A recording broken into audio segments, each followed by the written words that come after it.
12 mai 2020, le ministère de la Santé et de l'Action sociale a reçu les examens virologiques suivants. Sur 1099 tests réalisés, 109 sont revenus positifs, soit un taux de positivité de 9,91%. Les tests positifs sont répartis comme suit. 107 cas contacts suivis par nos services, 2 cas issus de la transmission communautaire, répartis entre La Padoue, 1 cas, et Touba, 1 cas. 27 patients sont déclarés aujourd'hui guéris. 9 cas graves sont pris en charge dans les services de réanimation de l'hôpital Fann, de l'hôpital régional de Ziguinchor et de l'hôpital principal. L'état de santé des autres patients hospitalisés est stable. À ce jour, 1995 cas ont été déclarés positifs, dont 742 guéris, 19 décédés. Nous avons donc par conséquent en traitement dans nos hôpitaux 1233 patients. Mesdames, Messieurs, l'évaluation de l'environnement de la riposte commande, de notre part, des adaptations nécessaires pour une appropriation solidaire de nos interventions. Solidaire parce que la lutte contre le Covid-19 est l'affaire de toutes les couches de la population. Nous remercions Son Excellence, Monsieur le Président de la République, pour les mesures très importantes annoncées hier, qui sont de nature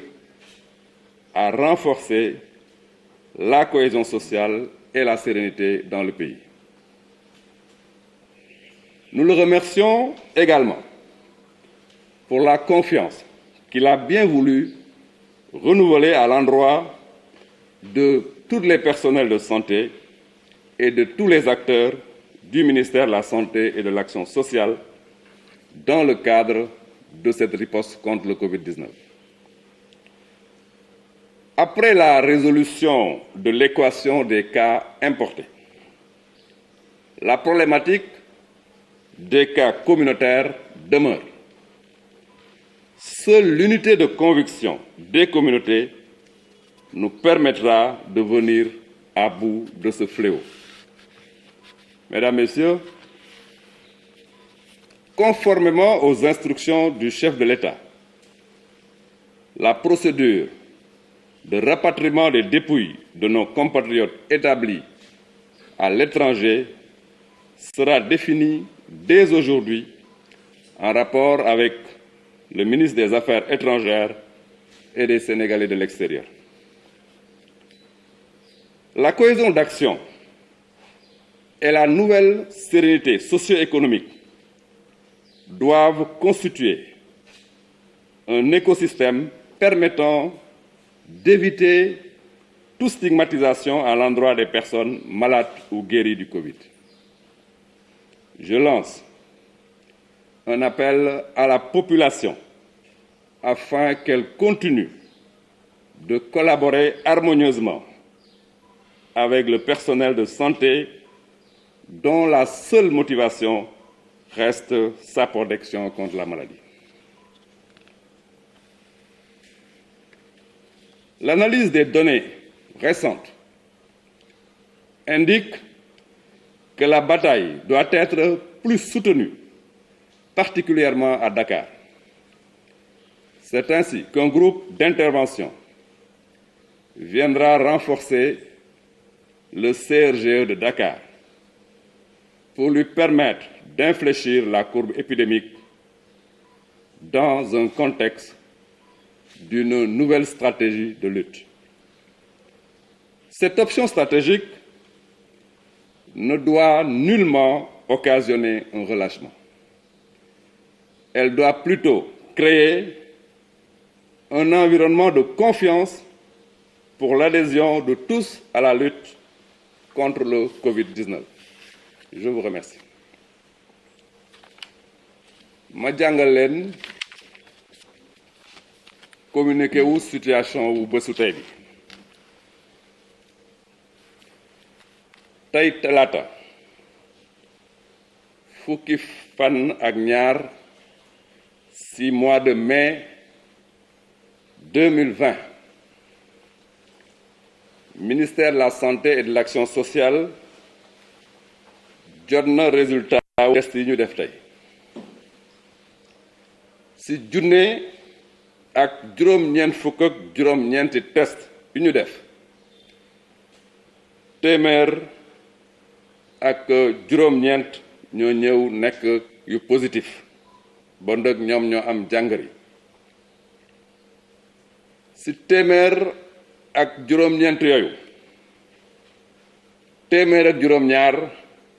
ay cas contact la yu ñu doon suivre fii ci suñuy service ñaar yi ñoo ci nekk ay cas communautaire ñaar yooyu benn bi mi ngi nekk Patte d'Oie benn bi Touba ñu yëgal leen itam ñaar fukki nit ak juróom-ñaar tey wér nañ ñu war leen génne ci bésu tey bi am na juróom-ñeenti patient yoo xamante ne seen cas mën nañu wax ne cas grave la benn ngi ñenn ñi hôpital Fann ñenn ñi hôpital régional de Ziguinchor ñenn ñi hôpital principal ñeneen ñi ci des mën nañ wax ne seen tan ñu ngi koy am bu ñu xaymee lépp ba bésu tey bi mën nañ jàpp ne Sénégal déclaré ne junne ak juróom-ñeenti téeméer ak juróom-ñeent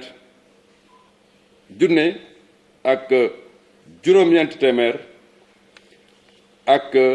juróom-ñeent fukk ak juróomi cas yu positif ci cas yu positif yooyu juróom-ñaar téeméer ak ñeent fukk ak ñaar wér nañ ci fukk ak juróom-ñeent suñu boroom jël na leen bon dëkk li ñu mën a jàpp tey mooy que ne junni ak ñaar téeméer ak fanweer ak ñetti patient ñu ngi leen di faj tey ci suñu hôpitaux yi may wax ne li ñu mën a jàpp bésu tey bi mooy que ne xeex bi ñuy xeex Covid-19 taxaw na taxawaay bu bees ci wàllu lu ñuy wax stratégie mooy naka lañ ko war a mën a songe stratégie nag bu xeex di dem da ngay xool noo koy adapté noo koy méngale ak jamono xeex bi président de la république démb ci discours bu mag bi mu def ci réew mi am na ay mesures yu am solo yu mu jël mesures yooyu nag li ñu ci mën a jàpp mooy que ne ay mesures adaptation la adaptation nag boo ko déggee mooy méngale mbir ak ni mbir mi taxawee léegi méngale boobu nag li ñu ci seet mooy taxaw ba ñépp mën a ànd ci xeex bi parce que wax nañ leen xeex bi du xeex sanitaire rek xeexu ñépp la xeexu ASC yi la xeexu acteurs religieux yi la xeexu acteurs culturels yi la xeexu acteurs communautaires yi la xeexu Sénégal yépp la bon dëkk ñépp ñoo ci war a jàpp moo tax environnement bu bees boobu loolu lay indi pour que ñépp jàpp ci xeex bi mi ngi donc remercier bu baax président de la République du Sénégal bi mu ñu tegee léegi ci beneen taxawaay boo xamante ne danañu gën a mën a am chance pour gagner Covid-19 parce que taxawaay bu bees la bu mën a tax ñépp jàpp ci mbir mi. bi cas importé demee cas communautaire moo fi des te cas communautaire li koy xeex mooy communauté te communauté li koy dooleel mooy ñépp taxaw jàppandoo bokk pas-pas. may wax ne si li ñu président de la République digal danañu taxaw tey bokk ko ak ministre des Affaires étrangères et des Sénégalais de l'extérieur pour que procédure bi ñuy jàpp pour indi ñi xamante ne dañoo faatu bitim réew ñu mën ko taxawal tey jii. ñuy wax ne li ñuy wax dal ci wàllu koom dal ci wàllu social dal ci wàllu Sénégal yépp jàppoo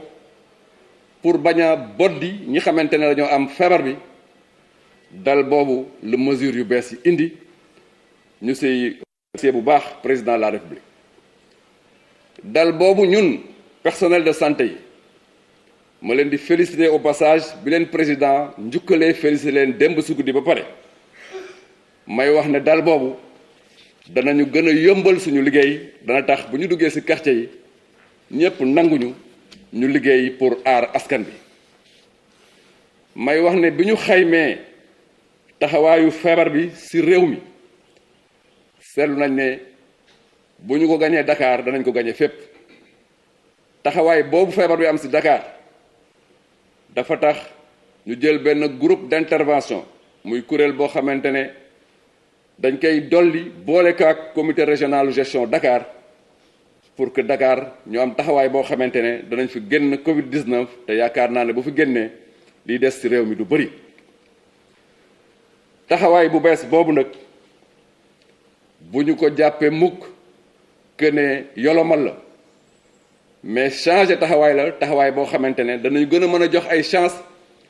pour que communauté bi yépp dëkk bi yépp askan bi yépp bokk pas-pas ñu génn Covid-19 ci réew mi maa ngi leen di remercier bu baax.